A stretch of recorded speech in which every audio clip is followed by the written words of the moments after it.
रहा हूं क्योंकि सच्चा हूं भाई। क्या डरना क्या? अगर ऊपर वाले ने मौत लिखी होगी मिल जाएगी भाई, क्या डरना है? पर झूठ के साथ तो नहीं जीऊंगा, इस लांछन के साथ नहीं जीऊंगा भाई। सुप्रीम कोर्ट तक जाना पड़े, सब कुछ बेचना पड़े, अपनी जिंदगी बर्बाद करनी पड़े, पर ये लांछन तो हटा के रहूंगा। अब या तो आप सामने से आके खुद एक्सेप्ट कर लो, और मैं सच बता रहा हूं, अगर आपने एक्सेप्ट कर लिया ना, सच में भाई हाथ जोड़ के आप दोनों को प्रणाम करूंगा। क्योंकि मेरा मुद्दा यह है, मेरे माँ बाप को ये झूठे आरोप से बाहर निकालो। आप दोनों के हाथ जोड़ूंगा, आप दोनों अपना खुशी खुशी जीना। मेरा आपसे कोई लेना देना नहीं, ना आपका मेरे से लेना देना होगा। और अभी भी भोलेनाथ की कसम दुआ करूंगा, प्रार्थना करूंगा कि आप दोनों की लाइफ अच्छी हो सके। आपको पता है कि सच क्या है। आप दुनिया का आगे जितना झूठ बोलो, दिल में तो पता है ना। जब उस मंदिर में अभी भी जाओगे, उस मंदिर के सामने अभी भी जाओगे, कभी तो जाओगे आप, अभी नहीं तो कल, कभी तो मुंह से भगवान का नाम लोगे, रूह नहीं कांपती क्या? अभी भी यही रहेगा भाई। अगर ये इंसान सामने से आके सच बोल देता है, और भाई ये मत कहना भाई अभी कैसे बोल देगा, डिप्रेशन में है भाई। इतने में अगर मेरे माँ बाप को हो गया, वो तो रिवर्सेबल नहीं है ना। क्योंकि अगर मेरे बाबा को कुछ हो गया, उसके बाद ये इंसान आके सच बोलता है, मेरा बाप तो मर जाएगा उस लांछन के साथ। मेरे बाप की आत्मा को थोड़ी पता, वो बाइज्जत बरी हो गया। उस माँ का भी क्या करूंगा? मेरा परिवार बर्बाद हो जाएगा भाई, और बिना कुछ करे परिवार बर्बाद हो जाएगा। ना मैं रहूंगा, ना मैं कुछ करूंगा। ये सुसाइड कोई भी अटेम्प्ट कर सकता है। और आपने एक बहुत गलत चीज दुनिया के सामने रखी है कि जब आप पे प्रूफ ना हो, जब आप पे कुछ ना हो, आप सुसाइड अटेम्प्ट कर लो। अभी भी लोग आएंगे गाली देंगे कि भाई क्या है, ये है, वो है। इस वीडियो में एक भी कट नहीं है, क्योंकि सच है।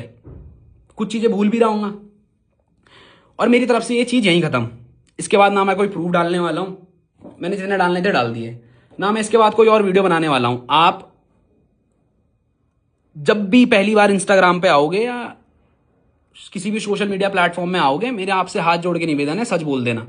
अगर आप सच नहीं बोलना चाहते हो तो आप वो प्रूफ दे देना जो इल्जाम आपने लगाए हैं।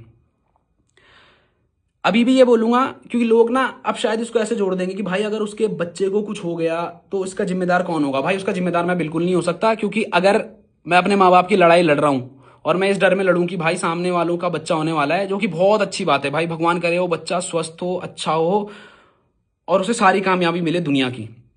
पर सिर्फ इस डर से, मतलब लोग सिर्फ ये देख रहे हैं कि उनका क्या, भाई मेरे परिवार का क्या, वो तो गलत भी नहीं है। और मैं तो छाती ठोक के बोलता हूँ, वो इंसान गलत है, ना रितिका गलत है, ना वो आने वाले बच्चे की कोई गलती है, पर वो इंसान गलत है जिसने ये सब कुछ करा है। क्योंकि अगर आप पे सबूत होते हैं, आप मेरे पे लीगली जाते। जब आप एक फेक केस मार सकते हो ना भाई, और जब आप अटेम्प्ट कर सकते हो ऐसा कुछ बहुत बड़ा, तो उससे बहुत आधी हिम्मत लगेगी सच बोलने में और मेरे पे एक सच्चा केस मारने पे। तो इसको यहीं खत्म करते हैं। मैं अभी भी ये कहूंगा, मेरा ना उस रितिका के बच्चे को कोई ठेस पहुंचाने का, क्या कहेंगे, इमोशन है, ना मेरे को रितिका से कोई दिक्कत है। मेरे को दिक्कत सिर्फ एक इंसान से है, जिसको आप जानते हो, और मैं चाहता हूं वो इंसान आके सच बोले। और अगर मैं गलत हूं तो वो प्रूफ दे दे भाई। खत्म करते हैं ना। आप प्रूफ कह रहे हो, आप पे प्रूफ है, पर आप प्रूफ डाल ही नहीं रहे हो। अब बहुत सारे बंदे ना उनकी तरफ से मेरे को कॉल करके कहने लग रहे थे, मैं नाम नहीं लूंगा क्योंकि फिर मैंने जुबान दी है, बट फिर भी मेरे को बहुत तरफ से कॉल आया कि भाई मिलके सॉर्ट आउट कर लो, परिवार है, मिलके सॉर्ट आउट कर लो। भाई मैं क्यों करूं मिलके सॉर्ट आउट? क्या मिलके ये चीज उनकी तरफ से नहीं करी जा सकती थी? समझ रहे हो? मतलब बड़ा मैं ही बनूं, बड़े बने सिर्फ कलम, कलम के माँ बाप, दूसरा इंसान जो मर्जी करे। आपका बच्चा होने वाला है, भोले से प्रार्थना करूंगा बहुत स्वस्थ हो, अच्छा हो, बहुत तरक्की करे। पर इससे ये साबित नहीं हो जाता जस्ट बिकॉज आपकी जीवन में खुशियां आने वाली है, आप मेरी खुशियां ले लो। जितना कीमती आपके लिए वो आने वाला बच्चा है। मैं अब एक चीज बहुत उठी थी जो उस इंसान ने लाइव में बोली थी कि तुझे शर्म नहीं आई, तूने उस बच्चे को जो इस दुनिया में भी नहीं आया उसका नाम लिया। माफी मांगता हूँ, हाथ जोड़ के माफी मांगता हूँ, शायद गलत निकल गया होगा, बट समझना भाई, जब मेरे बीवी पे, मेरे माँ बाप पे झूठे आरोप लगाए थे ना, शायद मैं बौखला गया हूँ। लोग तो पता नहीं क्या क्या कर देते हैं। फिर भी ठीक है भाई, मान ली गलती, हाथ जोड़ के गलती मान ली, कोई छोटा नहीं होता गलती मानने से। निकल गई, खत्म करते हैं। खत्म इन दी सेंस माफी मांगता हूँ, माफी ना देना देना आपके ऊपर है। तो बस यही है कि अब इस चीज को एक और इमोशन में मत डाल देना कि भाई उस बच्चे को कुछ हो गया, उस बच्चे की जिम्मेदारी मैं नहीं ले सकता हूं, और लॉ के अकॉर्डिंग भी मैं नहीं फंसूंगा भाई। लीगली तो मैं गलत हुई नहीं भाई, लीगली तो मैं साफ हूं, तो इसीलिए वो केस भी था जो रद्द हो चुका है। Legally I am out of this. आप लीगली मेरे को छू भी नहीं सकते हो, क्योंकि मैं गलत नहीं हूं। आपको प्रूफ देने पड़ेंगे उन सब चीजों के जो पे आप पे नहीं है।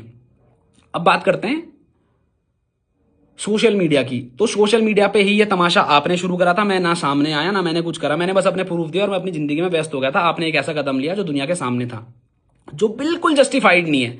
आप 100 गलतियां करो और उसके बाद सुसाइड अटेम्प्ट कर लोगे, अभी भी बोलूंगा मेरे को गाली देनी है दो, मेरे माँ बाप को गाली देनी है दो, बट वो कतई भी जस्टिफाइड नहीं है। अगर ऐसा है तो हर एक क्रिमिनल जो गलत करता है वो गलत करे और सुसाइड अटेम्प्ट कर ले, और ये लोग उसके लिए सिंपैथी और कैंडल मार्च लेके चल देंगे भाई, क्योंकि सच तो मतलब ही नहीं रखता। बस धर्म तो नाम नाम नाम का है इस देश में शायद फिर।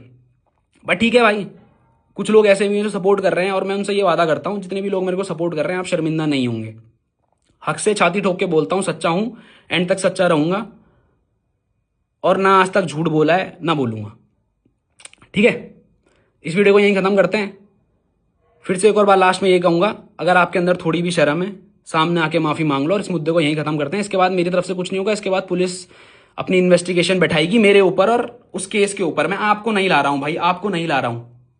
प्लीज अब इसको दोबारा इमोशन मत घुमा देना, इसका भाई अभी हॉस्पिटल में और ये सब कर रहा है, क्योंकि अगर शायद उसको 1-1.5 महीना लगेगा डिस्चार्ज होने में, या 5-6 दिन भी लगेंगे। अगर इस बीच जो धमकियां मेरे माँ बाप को और मेरे को आ रही हैं, अगर इस बीच किसी ने मेरे माँ बाप को हार्म कर दिया तो उसकी जिम्मेदारी कौन लेगा, मेरे को ये भी बता देना। तो मैं अपने लॉ पे पूरा भरोसा रखता हूं, और ये चीज अब लीगली आएगी। अगर मैं गलत तो मुझे सजा, आप गलत तो मुझे सजा। जय श्री राम,